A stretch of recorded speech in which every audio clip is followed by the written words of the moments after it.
Welcome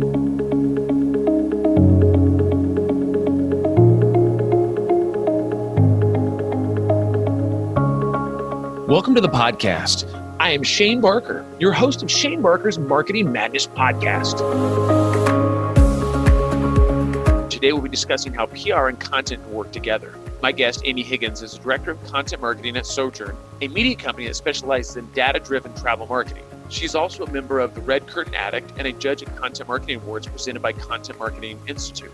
Listen as she talks about the changing world of PR and content marketing. Stay tuned till the end to find out how she combines these strategies effortlessly.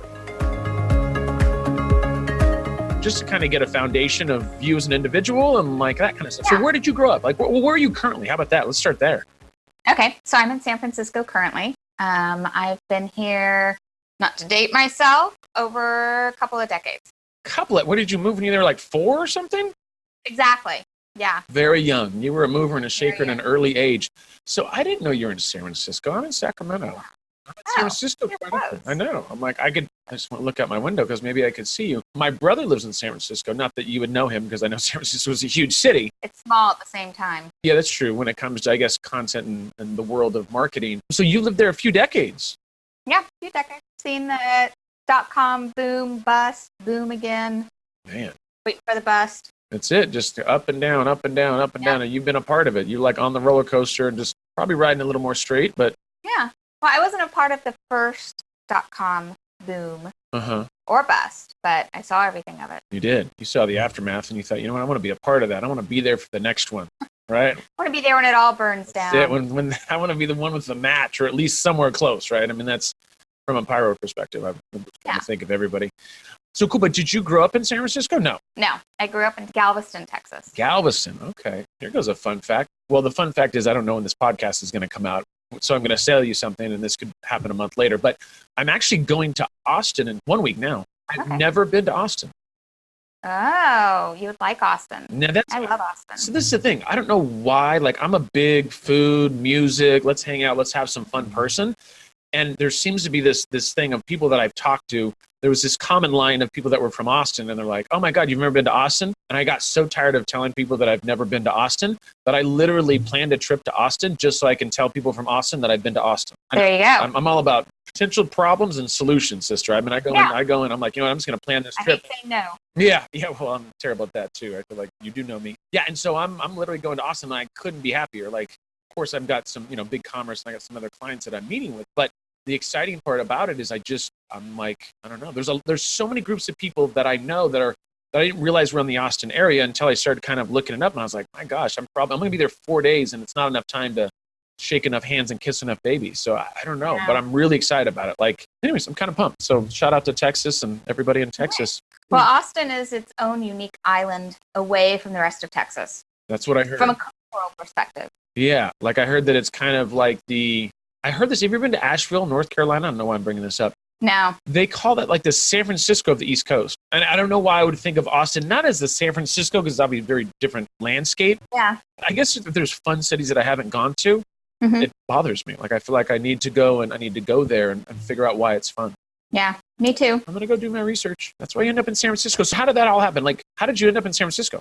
So I moved in with my sister in high school. Stepsister. Yeah. Lived with her junior year of high school. We lived here for 6 months. And then we lived in the LA area for 6 months. And then she was like, you know what? I can't have a teenager in my house anymore. Go back home. Go back to mom and dad. So I went back home, graduated. And instead of looking at the college I wanted to go to, I looked at the city. Like, let me get back to San Francisco. What college do I want to go to? It's awesome. Yeah. So you based it around the city. I mean, that's not a bad idea. My son actually based his college around YouTube videos of Girls Gone Wild on which college he wanted to go to. No, he didn't. I'm telling you, this is nothing to do with content, but this is some juicy information. No pun intended. Super juicy. My son came to me and was like, either I want to go to Chico State, which if you know Chico State, which is from Sierra Nevada. I used to own a bar in Chico, whole nother conversation. Or he wanted to go to ASU, Arizona State University. Okay. So I feel like he just was like, what are the top 10 two-party schools that are within, 500-mile radius?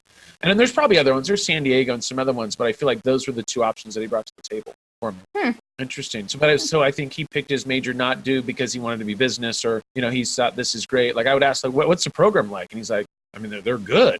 I'm like, that's not a solid answer. I don't think good is, you went and looked it up and it just says good. Like it's good or not good or great. Those are the three different options. Anyway, so he is at Chico State right now. And he actually is coming home. So I'm excited about that. But anyways, little side notes about, you can pick your college gone wild or whatever. And that's awesome. You picked the city and then you said, now what can I base it around the city I want to live in? There's nothing wrong with that. Yeah. So how big was your family growing up, like in Texas? My dad's born of 8. Wow. So Irish Catholic family. Hello. Yeah. So I think I have 32 or 35. I have no idea. First cousins on his side. Good Lord. And then my mom was born of 3, and I have 3 cousins on that side. Isn't that funny? It's like one side's like 3 and the other one's like 500. Yeah, exactly. The Irish Catholic. That makes sense. So it's funny. So I'm Irish. My wife's Italian.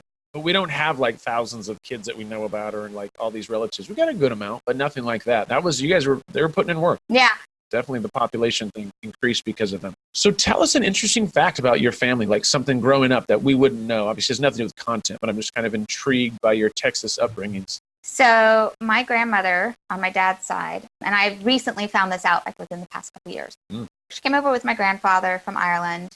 I don't think any of the kids were born yet. And then she went back home. Granddad was like, go home, see if this is what you really want to do. If you want to go back home, great, I'll come back over. And, go home back then wasn't like, oh, I'll just hop on a plane. No, you weren't taking BART. Yeah, it's a 2-week rough boat ride. Yeah. She went home. I think she was there maybe 3 months. And she said, nope. She came back. She was 8 months pregnant, 7 or 8 months pregnant.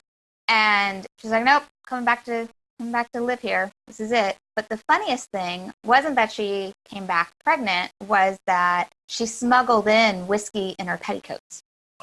See, that's...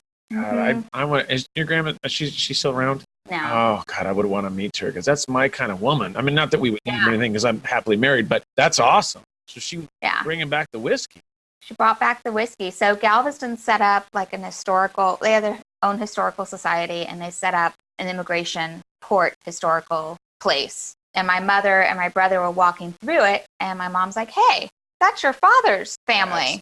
Awesome. And it's stated on there, Miss Higgins, or O. Higgins at the time, smuggled in whiskey. Was that her mafia name, O. Higgins, or was that her? No, that's the Irish name. My grandfather dropped the O. Gotcha. Just so that people wouldn't know you were Irish. Yeah, they were like, hey, take out the O and nobody will know. So this is what's funny. So my wife's family, once again, has nothing to do with content, but we're going to deviate. My wife's family came over as Patalucci, and then they didn't want it to be Patalucci because they were like, hey, we want to be American. I'm assuming that's the story. And so they made it Padalock, and they're like the only Padalocks in the world because there's like Padalock, like it's like Pattallock. So anyways, they're the only Padalocks in the world, even though their last name is Patalucci. So it's interesting that when Ellis Island or whoever came through and how they kind of changed things a little bit. Yeah. And now I like the O. Like I would rather, not that I would rather, but I think it's O. I think it's cool. And you're like, oh, it's like, oh, that's awesome. Oh, Higgins is here. Oh, Higgins. Oh, Higgins. I just didn't know if that like it was her mob name or something. I didn't know. She was bringing over whiskey and stuff. Any guns or anything like that? Drugs or just all? No, not that I know of. But who knows with my family? They might pop up, right? I mean, you're going to be at a thing. You're like, oh, most of the cocaine came in. You're like, oh my God, oh, Higgins, there she is again. Just kidding about the cocaine thing. Yeah. Okay, so when you went to San Francisco, so what college, after you went back to San Francisco, did you end up attending college in San Francisco? Yeah, so I went to FITM, which is Fashion Institute of Design and Merchandising. Yeah. I went there for 1 year and then got a job at the opera. Hello. And so took a leave of absence. So when I was here as a junior, I interned at the opera in the costume shop. You're talking about in high school, right? Junior in high school. In high school. Yeah, in high school. Yeah. And then when I came back, this is really dawn of email. No one really has email addresses, no smartphones, no text. I think we had pagers. Yeah. I would snail mail the costume shop director of, hey, I really enjoyed my time with you a couple of years ago. I would love the opportunity to work there. And I would just mail her letters after letters. And so finally she called me up and she's like, look, we're middle of the season. Come in, we'll do your interview. Just stop mailing me. So was that before or after they filed the restraining order? Was that, or did they already have that in place, or was that? I don't know if they ever put it in place. I think there was always the threat where they kind of dangled it out in front. I like it. You're like, listen, you're gonna hire me. Like I promise You're gonna hire me whether you like it or not. You will, because I'll just the stamps. Or I can do this all day, lady. I can send you letters all day. I think it's awesome though. It shows perseverance, and it shows.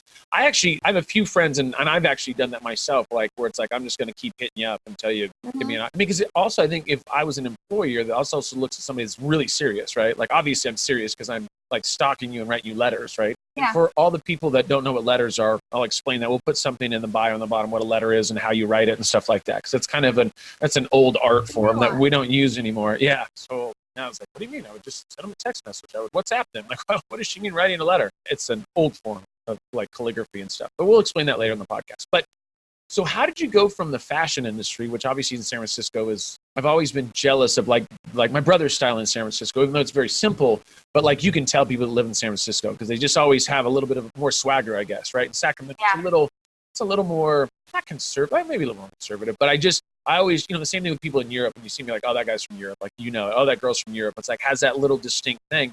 So what caused you to go into the fashion industry and then switch gears and go into marketing and communications? So fashion was always a hobby of mine. So I've been sewing since I was 12, always made my own costumes in theater, drama, also in science club. And so originally I was going to go into biology. And then when I lived with my sister, she's like, you really like this and you're really good at it. You should do it. And so that turned me from science to art. Yeah. And then when I was in school, I was doing fashion and then realized that everybody in fashion could be a little hard to deal with. It's a hard industry. Oh, who knew? Surprise. So I switched to textiles. And textile is really cool because it's mathematical, but it's also design. Uh-huh. And then I switched to a focus on interior design. So textiles fit for interiors. So that's what I finished with. But unfortunately, right when I graduated school, I became really sick. And so I was bedridden for about 3 years, disabled for a good 10 probably. And I was working at a motorcycle shop. So yet another career of mine. I worked in the motorsports industry for about 10 years. And I did everything except get my hands dirty. So I managed the shop. I did shipping and receiving. I did all the work orders, mechanic orders, parts, accessories, set up the display, merchandising, purchase and receiving, like everything. Sell bikes, everything except being a mechanic. And one day it hit me. I was like, I have a degree, I have a BFA, and I'm working in retail, and I can't do this anymore. So I started researching jobs, what would be the career path? And there's only like 3 or 4 career paths, really. So I researched those, see if I wanted to do it, and then I kind of had a come to Jesus moment of like, what do I really like to do? What of what I'm doing now do I enjoy? And it came down to marketing. And so I actually went to night school at Berkeley for about 2 years to get my certification in marketing. This is what I love about podcasts, because you get these stories like, I find it's how you just glaze over. You're like, yeah, I was sick for 3 years, or bedridden for 3 years and sick for 10 years. So anyways, and then I'm running a store. I'm a pretty much, I'm the thing is, you're like, I'm more mechanically inclined than Shane will ever be, is really what I heard, which is solely true, because we could fix a bike and I'd be like, listen, I'm going to have to go talk to Amy or Higgins to go and help me with this bike. That's awesome. So how did that, like, God, I don't know. I want to partly talk about being sick, not talk about that, but I mean, in the sense of like getting through all that. Like, to me, that's like, and once again, we don't have to go heavy into what's going on, but I think what did it take to get through that? I know, once again, it's nothing to do with content, but I'm intrigued by that of like, because you seem like a very strong individual. What I mean by that is like, you seem like I'm going to go be in charge of a motorcycle shop, which you probably didn't have tons of experience with that, but you're like, no, I'm not going to take no for an answer and I'm just going to go do it. Have that attitude. So like, tell me a little bit about how hard was it to I guess I'm trying to figure out the mindset of you, because you seem, I'm going to just go do it. I'm just going to go to Berkeley and go do this, or I'm going to go do this. You just seem, I'm, junior year, I'm just going to go out to California. Like, it's no big deal. Like, it's a Tuesday. I'm kind of a uber perfectionist. Like, I would be the one in school that would get a 99 and go to the teacher and be like, where did this 1 point come from? Why? I was the kid that other kids hated. You're messing up the curve. Oh, I know. Totally messed up the curve. The curve would always mess me up. Like, lady is like, no, I want to get 104. I'm like, no, you don't. 99's already messing up my 76. All right? I don't need you going, oh, I still love you, but go ahead. Keep going. Okay. So then I think when you're sick, and I've seen the same things with friends of mine who have cancer or any sort of debilitating disease or life expectancy disease, it changes your mindset, because you don't have a choice. You know, when you have the flu, you're like, okay, I'm going to, you know, take a couple of NyQuil, go to sleep tonight, take a couple of Dayquil tomorrow, go to work, suffer through, keep going. Yeah. But when you have an illness for so long, you don't have a choice. You have to keep going. You know, it's do or die situation. Yeah. And so I think on the days that I feel good and the days that, you know, the years that I feel good, I'm just full steam ahead. Yeah. I'm like, yay, here it is. I can do this. But on the flip side, it also kind of tests your limits because you're like, oh, if I go to a 10, could I possibly go to an 11? And then you might go to 11, but it sets you all the way back down to 2. And you're like, that was the wrong move. Yeah. Yeah. Well, I love your perspective on that, right? Because I think life's all about perspective, right? You can look at things, and I hate to say half empty, half full, but I think that's important when it comes to perspective and how people live their lives, right? And I think for you look at, I mean, obviously you have ups and downs days, as I think everybody does, but I think it's interesting. I love that your perspective is like, you really seem to really, really appreciate life. Yeah. And I think there's something to learn there from anybody. It's just, life is, and not to be cliche, is like, you know, half empty, half full in a glass. And I think I'll give you one thing. This has nothing to do with content, but I had a situation, this happened about almost a year ago, maybe 9 months ago now. I was doing CrossFit and I hurt my back, went to a chiropractor, hurt my back even more, and I'm going to the emergency room, and now my right leg is 100% numb, right? Yeah, you pinched a nerve. Definitely pinched a nerve for sure, right? And so we didn't know whether it was a nerve or whether it was the shot, Pulp Fiction style, that the nurse gave me in the emergency room. Like, no joke. Like, yeah, it's a whole nother. And my mom's a nurse and my wife's a nurse. They were both there. So the only reason I'm telling you this story is because it's very interesting for me when I think about mobility, but I think just life in general about, you know, I look and I go, oh, my leg, this sucks. I can't run. I can't box. I can't do my CrossFit. And then I can literally be driving down the street and I see somebody that's in a wheelchair or something like that. And I go, you know what? It's all perspective. And not to say that, oh, I've got my life, I don't have their life. I'm not trying to say that. But I think I get reminded that, you know what? Things are still good. Like, I still have my health and I've got family and I've got good stuff in life. And I just think that's important. And like I said, it has nothing to do with content, the conversation we're having. But I just think I love your perspective on it of like, for you, it's like, because you have a really great personality, obviously. And you're thank you. Very uppity, and which is cool. And I enjoy these types of interviews. And so it's interesting to hear about, not necessarily what you have going on, but in the sense of how you take that and you turn that into something. But I get that from your personality, because I was looking at like what you've done in the past, and you have a very colored background. I mean, like, you've done a lot of different things, which makes it really interesting and fun for podcasts, because then I got to ask these questions of like, you know, once again, we'll probably talk like 2% about content marketing and 98% about just like what you've done to get to where you're at the point where you're at today, which is cool. I love that kind of stuff. It's kind of fun to see people's life path and perspective and how they do things. So anyways, you've got a good little vibe about you. So we did talk about that 2% of content marketing. So I'm going to switch gears just a little bit. Okay. So when we talk about like content marketing and PR, like, what would be your title? Like, this is always the hardest part for me. Like, people, what are you doing? I'm like, oh, titles. Like, but like, what would be your title? Like, in regards to, I mean, obviously, you know, you're heavy on the content side and there's a PR play as well. What do you consider yourself title-wise? Title-wise, usually a content strategist. Okay. That makes total sense. And so, and on that side of it, obviously, there's obviously a little bit of a PR play there as well, right? When you talk about it. So when you say content strategist, like, define what that means to you. Like, what do you do on a daily basis? Well, I think that changes depending on my clients or my job. Yeah. I'll tell you what I have done. So I've had places where I'm the content marketer, which means I'm the community manager, I'm the event coordinator, I'm the blog writer, and I'm the ebook writer. And oh yeah, I write thought leadership articles for the CEO. And I've been at other places where all I do is work with marketers to figure out how they can get the best lead gen program working.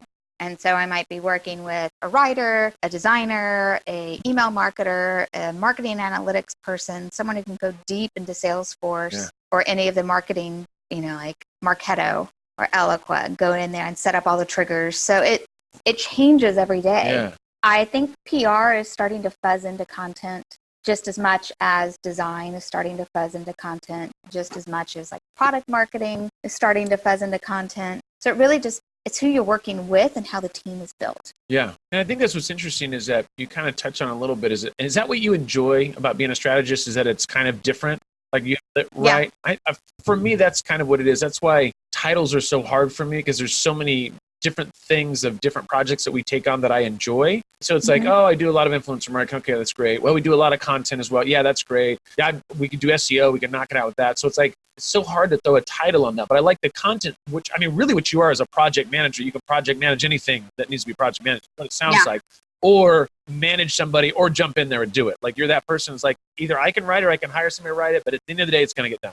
But it's not just project management. It's looking at almost like a puzzle Strategy. maker. Yeah. So it's looking at how everything fits together and what needs to be done and what doesn't need to be done. Yeah. I think that's the biggest problem with content. And I forget which story this is from, which report, but even today, most marketers say that 80% of content they produce doesn't get used. It's crazy. Yeah. So think about 80% of your work. Think about how many vacation days you could take if 80% of it wasn't being used. Yeah. That's disturbing. I mean, it's just a lot of content, it's like 80% of it. Well, that's kind of crazy. Well, I'll tell you a story. I worked for a company that we were looking at win-loss reports. When people come in, why are we winning the sale? Why are we losing the sale? And then we looked at our key assets. What big assets do we have currently? How are they performing? But our performance metrics were all off. So we were looking at this particular content gets opened the most. This is the most downloaded content that we have. Therefore, everything we should produce should be based off of this. But when I dug into it, it was the biggest views, but also the biggest bounce.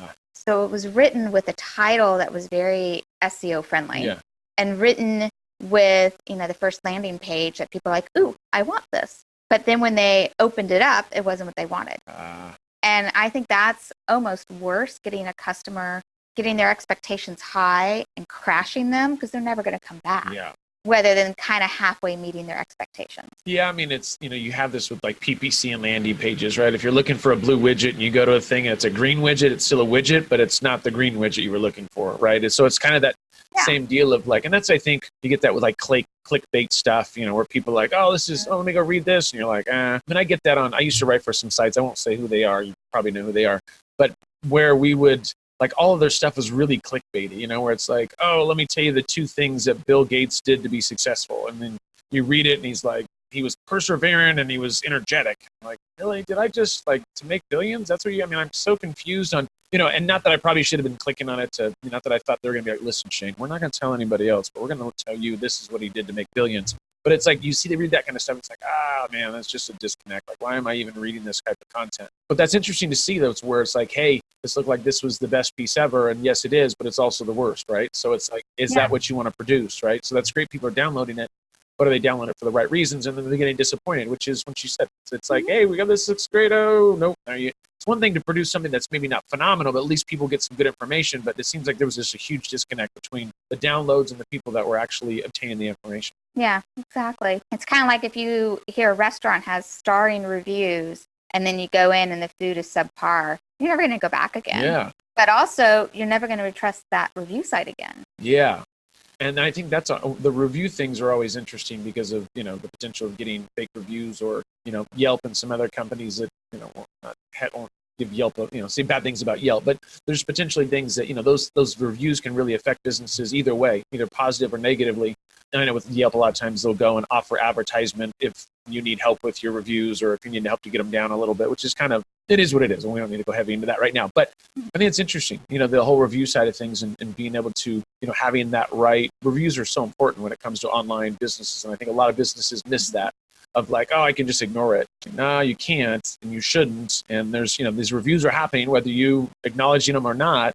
And like, how do you get control of that? And so I think, I don't know, that's a whole nother conversation is online reviews, but I think it is something that affects PR, that affects everything, right? And I think content can also help with reviews and help with sentiment and people being able to better understand something about a company or whatever that may be, and plays into the PR side of things as well, right? Things that are being written about the company. So interesting. So if you obviously you've worked for like Zendesk, and it was one of the companies that you used to work for. Mm-hmm. What would you say if there was either a content marketing or PR initiatives? Like what companies do you think are doing really, really well when it comes to, I would say content marketing, maybe even PR, maybe there's some play with that, or maybe say, no, this company's doing great with content marketing. They're doing great with PR. Is there anybody that stands out to you? So I always use the example of LinkedIn. Their content has grown up as content marketing has grown up. I think, they do really in-depth content for an audience, like the marketer audience, the sales solution audience, and they fit it all the way across the funnel. I mean, anytime I read their blog, I find useful information. Yeah. For consumer side, I think Nike does a really good job. They catch on trends immediately.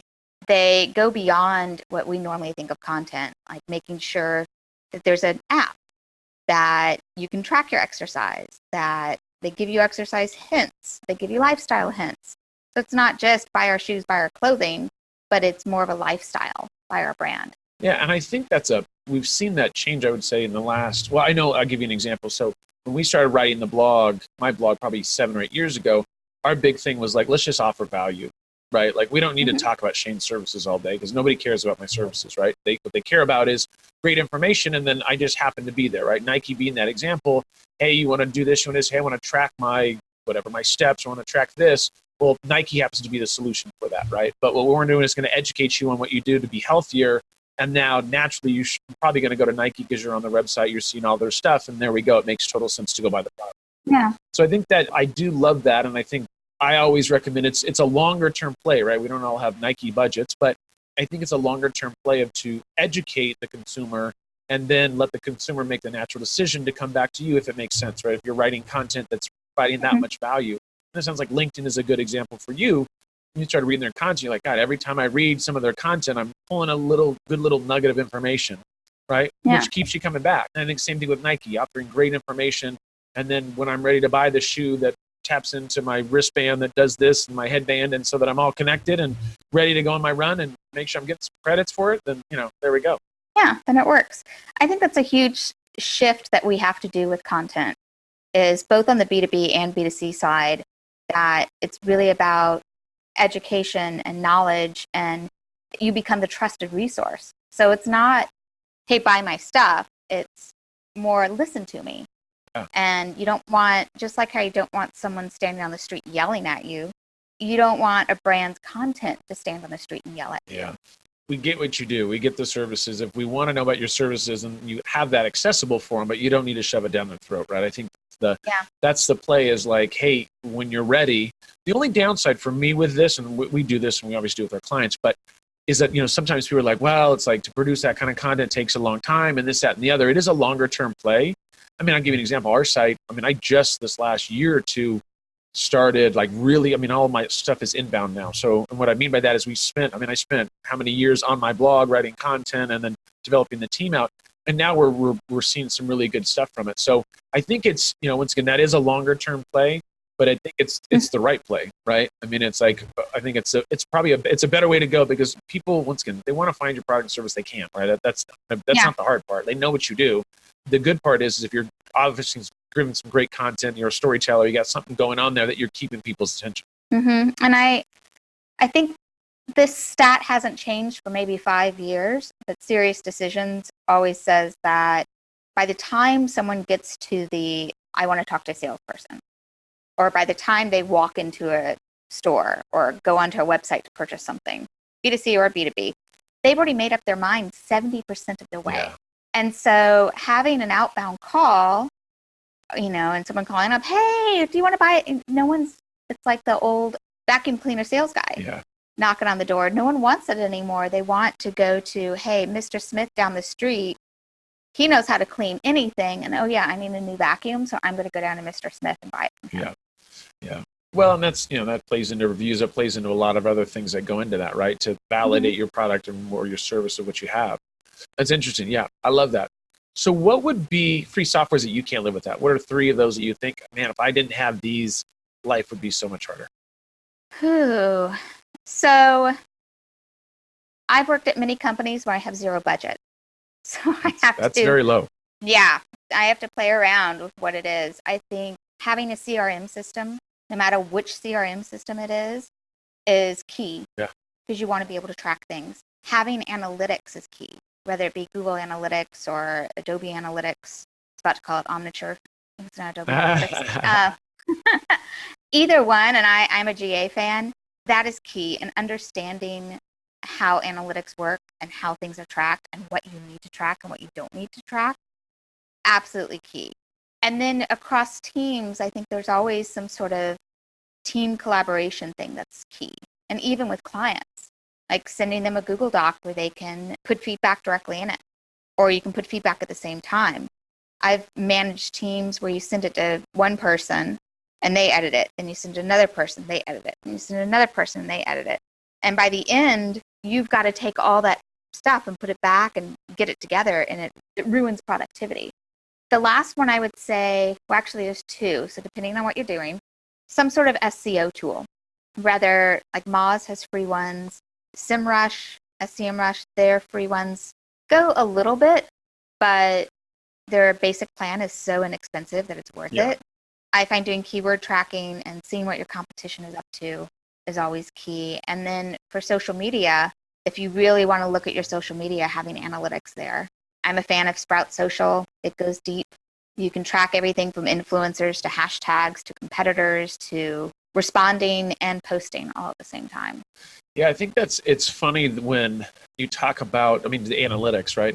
And I don't think people really understand, well, a lot of companies that I've talked to, they get analytics, but they don't really get analytics, right? And so it's like when you ask them like, hey, well, what's going well for you? I mean, that's probably why they're reaching out to a marketer, right? But like, I don't really know. Like, I'm not really sure. When you produce some content, like, what is your goals with the content? I'm not really sure. It's like, okay, then how do you know when you're going to get to the finish line? Or how do you know when you've achieved what you're looking for, right? And I think a lot of people don't produce content with a purpose, right? And in the beginning, I don't think anybody does, right? I didn't. I was like, I'm just writing a blog post. I don't know. I mean, keywords or whatever it was. I just want to produce something.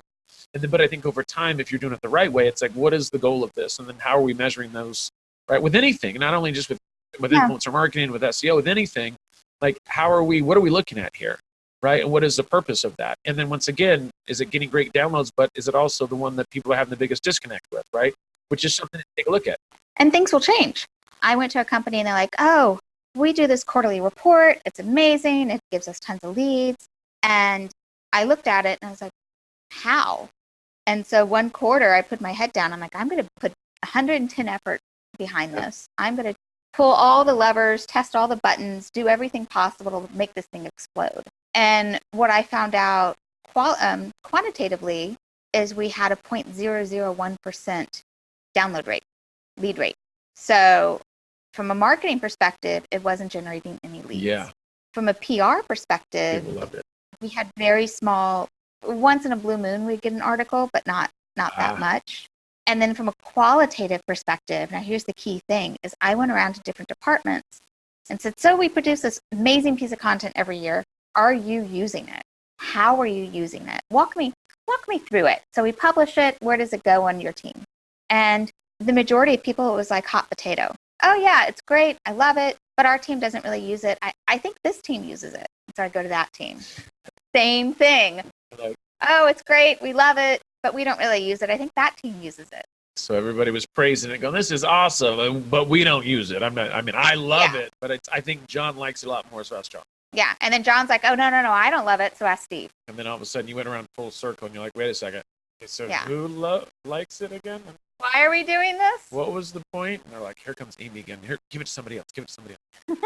That's interesting. But they did it because they'd always done it. And I think that's the key thing with content is things change. Yeah. You know, your product changes, your people changes, the audience changes, and you have to stay on top of that. Well, and I think what's interesting about it is for you seem like you're the person that you want that hired with, because there's a lot of yes people, and you're like, nah.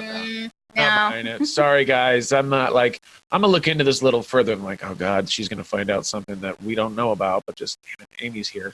You know, and you go dig a little deeper, right, to kind of find out. Because really what it comes down to, like, is this working, and why do you think that it's working? Why can you tell me that it's working? What can you show me? What is the reasons? Like, what are the goals of this, and are we hitting it? And on the flip side, you have people who things are going under the radar. Like someone's doing some, interactive infographic, and they used a platform that was very easy to use, and they were doing it to create lead gen to an event. And they're like, no, we're just going to do it. We don't want to bother the content team. We don't want to bother the design team. We'll just do it. So they go rogue. So you go over like, hey, what's working for you? What's not working for you? And they're like, oh, this is amazing. It's working really well. And you look at the data and it's like, that was working really well. Let's see how we can replicate it and take less effort for other teams to do the same results. Yeah. I think the thing is for you, it's very analytical, right? Like you need, which is awesome because most people aren't that way, right? I mean, all it takes is one guy goes rah rah rah, and everybody else goes rah rah rah, and they're like, "Yeah, this is awesome." And like, why is it awesome? I don't know. Shane had his hand up. I don't know what he's doing. He's drunk. I'm not sure what he's doing, but he seems to be super excited about this. And I think that's what's cool is that you're actually digging down and really finding out It's good either way, whether it's good or whether it's bad, and kind of why that is. And just because you've always done it doesn't mean it's right. And especially if you've been doing it for a long time, it's probably not right anymore, right? That's really what it comes down to, is like, hey, you've done this thing for 10 years, but so many things have changed in that time. You would think just your everything, perspective, how things are done. I mean, there's just technology, the people, your audience. I mean, there's just a lot of variables there that you have to look at to see if they're all in sync with the stuff you've been doing for the last 15 years. Exactly. All right. So I have a question for you. So let's say, and I know you said you've been in San Francisco for decades, and we're not going to go into age, because my mom always told me, don't ever ask a lady her age. So I'm never going to ask you your age. But what could Amy today tell Amy when she was in her 20s, like her early 20s? Would Amy listen? Would Amy in her 20s listen? I know Amy was a bull. She was like, listen, I'm going to do what I want to do. So I'm Amy. Oh, Higgins. In my 20s, I was a completely different person. Really? Yeah, heavy punk rock, industrial, gothic. I mean, why would you not? Huh? I mean, hello. I think I owned like 5 motorcycles at the time. Look at that. Were they motorcycles, or did you have like the scooter? Were you in the scooter thing? No, you were a motorcycle. Motorcycles, yeah. Did you call yourself a motorcycle chick? I hated that, but yeah. Okay. I didn't know if that was, I mean, I was never a motorcycle chick or dude, so I'm just throwing this out there for the audience that also rode motorcycles. I think if I could go back to my 20s, I probably would have gone into the workforce sooner for marketing or explored it more. I mean, I shifted my career in my mid to late 20s. It's one of those, but this is the thing, do you regret the path you've taken? No, I wouldn't be where I am today. Yeah. And I love my life. Yeah, that's what I always think, is like, for me, everything's foundational, right? Whether it's, whether you think it's right or whether it's wrong, to me, everything happens for a reason, not to get all like, but I look at it like, well, there's certain things happen for me to get here. And then if this would have been different, then I wouldn't have had this, right? So I feel like everything happens for a reason. I mean, there's things that, like, I guess, I'll give you an example. This has to do with San Francisco. I think if I would have, instead of going to Chico, I used to work for a Chevy's Mexican restaurant, long story. Their corporate was there in San Francisco. And I would go around and travel around to open restaurants. And I always thought if I didn't do the hospitality industry, this was, many, many moons ago, I probably would have moved to San Francisco and been really early on in the tech industry, and I probably would have been a billionaire or whatever. Not if money's your thing, then great. Not really a billionaire, but somewhere there where probably early startups, we've been grinding it out. It would have been really interesting. But I also really enjoyed the restaurant thing, and I also enjoyed that. For me, my thing would have been like, hey, I would have probably had a mentor or really done an internship. Like, I've got it myself. Like, I'll figure it out. It's not a big deal. And that's what I did. And I think I probably had a number of years of learning that could have gotten, where I could have learned all my stuff I need to learn in 3 months, 5 months, 6 months, instead of trying to grind it out on my own for 10 years or whatever it is. Yeah. So interesting. I don't know. I was just always kind of intrigued by that. That's why I want to ask people, like, hey, what would you have done? So you would have jumped into marketing a little earlier. Yeah. Or I would have done the other route and skipped fashion altogether and gone into science. Sometimes it makes me wonder, like, if I went back in my high school years and, went into science and it was right when I went into neurology or genealogy, genetics I was really interested in. If I went back and did that, what sort of life would I have today? What would be different? I have a question for you. Would you label yourself a nerd back in the day? Oh, yeah, definitely. Isn't that so crazy? Because now a nerd, like, yeah, that's cool. Like, if somebody's a nerd, yeah. I think that's awesome. Like, I don't think I was necessarily a nerd when I was like 120 grams in total weight. Like, I was I looked like I needed to be fed every day. I was just a shriveled little thing. But I think it's interesting of like that whole transition from like being nerd and being all this. And then, most of the time, like my son was like, oh, that kid's kind of a nerd. I'm like, he's probably going to be your boss. Like, be very careful of like, who you call a nerd, because you're probably going to work for his company one day. So anyways. Well, there was a guy, I also ran nightclubs. Of course. I mean, why would you not? Of course. Let me add another career. And one of the nightclubs that I worked with, there was this one guy who would always be dancing in the corner by himself. And he was always kind of this weird, like, little stalkerish, couldn't really tell, but he was nice. So I was always nice to him. He now owns and developed one of the biggest software companies out there, one of the biggest tech companies out there. And so I'll see him at parties. Like, I was at his birthday party a couple of years ago. And people are like, how do you know him? I was like, no, we go back. You don't even want to know. We go back. That is too funny. Well, and I think it's another thing, too, that's when we talk about just life and just how you treat people, too, right? I mean, that's like, you just never know who anybody is, but you shouldn't treat somebody on who they are, what they've done. It's like, you just treat everybody with respect and or a good person, then that will come back, or you never know what might happen because of that, right? So I think it's always a good thing just to kind of be a good person and pay it forward. So there was a thing that I read about you in regards. There was an interview about Girl Scout cookies. Oh, yeah. Tell us a little bit about the Girl Scout incident. What we had going on there? It wasn't an incident. My mother would call it an incident. Opinions. Just like how on grades, I'd be like, why did I get the 99? I always wanted to sell the most amount of Girl Scout cookies. A little competitive. And so maybe 4 or 5 years in a row, the time of year when the cookies came in, our living room, because we grew up in Texas, so you have a formal living room, a formal dining room, an informal living room, an informal dining room. So our formal dining room would be floor to ceiling boxes of Girl Scout cookies. And then I would walk around the neighborhood with a little red wagon and deliver all the cookies. It was to the point that if people didn't buy them from me, like my grandmother would bother them at church. Yeah, get the whole family involved. Granny got my back. Yeah. So whenever I have a hard time at work or whenever I can't succeed at something, my dad will bring it up. He's like, you were 9 years old and you sold 500 boxes of Girl Scout cookies or however many that was. He's like, we couldn't move in the house because the amount of stuff you sold. He's like, if you could do that when you're that young, you can do it today. Look at Dad giving it the motivation. Yeah, motivational speaker. So I'll tell you one of the most brilliant things that I've ever seen, and I might be overplaying that a little bit, but it was brilliant. I saw this was, obviously here in California with marijuana being legal at the dispensaries. I saw Girl Scout cookies, the girls, in front of the dispensaries.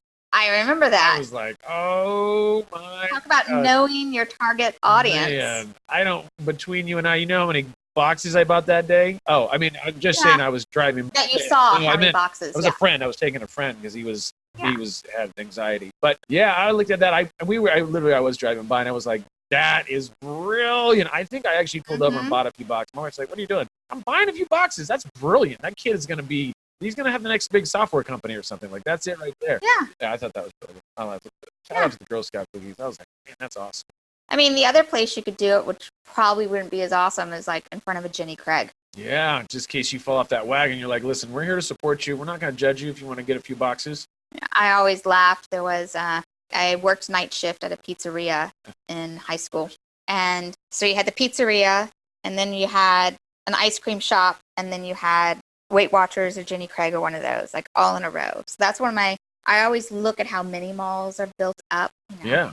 Where you have the dentist, the sweet shop, the doctor. Yeah, or it's like a church and the liquor store. You're like, I don't know why they're right next to each other, but I guess. Yeah, or wedding dress store and divorce attorney. Yeah, that makes sense. You're like, why not? Get in early. Why not? Just hedge a bet against my relationship. Not a big deal. So also, I've seen some pictures. This is kind of on a personal level because you always seem to like to set goals and go and crush them. Mount Everest. Base camp. Tell me a little bit about that. What was give the listeners a little story behind that. What did you do there? So I kept trying to one-up myself every single year. Shocker. So the first year I did, I hiked Salcantay to Machu Picchu. Hello, Machu Picchu. Which was a 4-day hike. It was 16,000 feet was the top. Peru, right? Yeah. Today it would probably be easy for me. Then it was very difficult. Yeah. And the next year I went to Kilimanjaro. Yeah. And I went with one of my old coworkers because she's also an avid traveler. And so she went with me. And I told her, I said, hey, if we can do this, if we can do Kili, let's do Everest, jokingly. Yeah. But then that joke kind of drove me through it. So I went to Kilimanjaro thinking I'm the weakest of the bunch here. Here's my friend who runs Ironman. Here's some women who all one of them owns a CrossFit gym, and they're all like heavy CrossFit athletes. Makes sense. And here's little old me. I'm never going to make it.